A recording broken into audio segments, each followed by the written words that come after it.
नमस्ते, मैं डॉक्टर मुखोपाध्याय, एक advanced shoulder surgeon and sports injury specialist with सक्षम ऑर्थोपेडिक्स इन गुड़गांव। कितने आप में से हैं या आपके फैमिली में ऐसे लोग हैं जिनको कभी शोल्डर में पेन हुआ है? डेफिनेटली कोई ना कोई आपकी या तो इमीडिएट फैमिली में या नेबरहुड में ऐसा होता है जिसको शोल्डर पेन हुआ है, and invariably most of these patients have been labeled as frozen shoulder. Let me make it very clear, not every shoulder pain is frozen shoulder. Blindly सब shoulder pain को frozen shoulder label कर देने से ना ही उसका treatment neglect होता है, बल्कि उसका wear out and secondary changes भी बढ़ता है।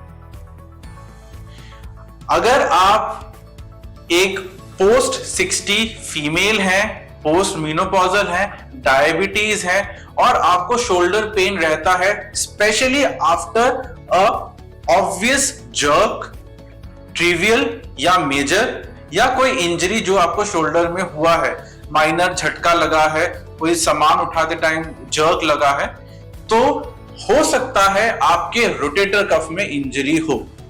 Don't neglect this by labeling it as a frozen shoulder. Rotator cuff होता क्या है? हमारा जो शोल्डर है that is a complex of 14 muscles, 14 muscles होते हैं, जिसमें से 4 ऐसे इंपॉर्टेंट मसल्स हैं जो आपके शोल्डर के बोन्स को आपस में एक साथ जोड़े रखता है, which are the dynamic stabilizers of your shoulder. इसमें जो सबसे बड़ा मसल है वो आगे की तरफ होता है, इसको सबस्कैपुलरिस बोलते हैं। ये हाथ के इंटरनल रोटेशन में काम आता है। ऊपर से आता है सुप्रास्पाइनेटस मसल, ये प्राइमरली आपके हाथ को उठाने के काम आता है। और पीछे की तरफ होते हैं 2 और मसल जिनको इंफ्रास्पाइनेटस और टीरीज माइनर बोलते हैं, ये एक्सटर्नल रोटेशन के काम आता है। ना ही ये एक डायनामिक स्टेबलाइजर है by what we call as the concavity compression principle. जो सामने का मसल है सबस्कैपुलरिस और जो पीछे का मसल है इंफ्रास्पाइनेटस एंड टीरीज माइनर, इनके मोमेंट आर्म से जो बैलेंस बनता है, जो कपल बनता है, वो शोल्डर के बोन को सेंट्रलाइज्ड और स्टेबलाइज्ड रखता है।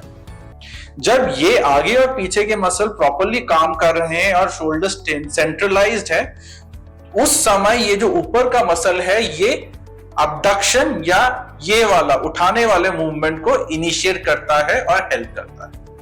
ये सारे मसल आपस में मिलजुल के ही काम करते हैं। इसमें से कोई एक भी मसल अगर इंजर हो गया या टियर हो गया, ये सारी बायोमैकेनिक्स हैम्पर होती है एंड शोल्डर का लोड बढ़ता है, स्ट्रेस बढ़ता है, वेयर आउट बढ़ता है।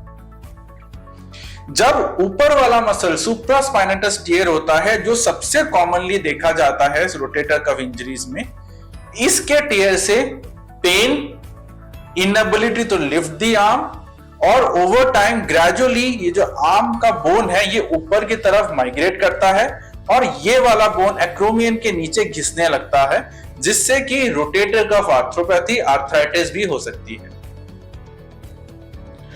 सामने वाले मसल के टियर से मेजरली पेन होता है और ये जो आपका जॉइंट के अंदर से टेंडन निकल रहा है बाइसेप्स का, वो अपनी जगह से खिसक सकता है और जॉइंट के अंदर फंस सकता है। जब भी आपको लगे कि आपका शोल्डर पेन बहुत समय से है, जिस कारण से आप एक्टिविटीज नहीं कर पा रहे हैं, जिस साइड की इंजरी है उस साइड करवट लेके नहीं लेट पा रहे हैं, भारी सामान नहीं उठा पा रहे हैं, बैक खुजलाने में, कंघी करने में, ब्रश करने में, शेव करने में आपको दिक्कत आ रही है, ब्लाइंडली इसको फ्रोजन शोल्डर मत एक्सेप्ट करिए। डॉक्टर को दिखाइए, थरली इवैल्यूएट कराइए। हो सकता है आपका रोटेटर कफ टियर हो जो सही समय पे सही इलाज से 100% ठीक हो सकता है। आगे हम नेक्स्ट एपिसोड में डिस्कस करेंगे कि इसको हम कैसे डायग्नोज करें, सो दैट आपका डायग्नोसिस एंड ट्रीटमेंट गलत ना हो। जुड़े रहिए हमारे इस सीरीज के साथ।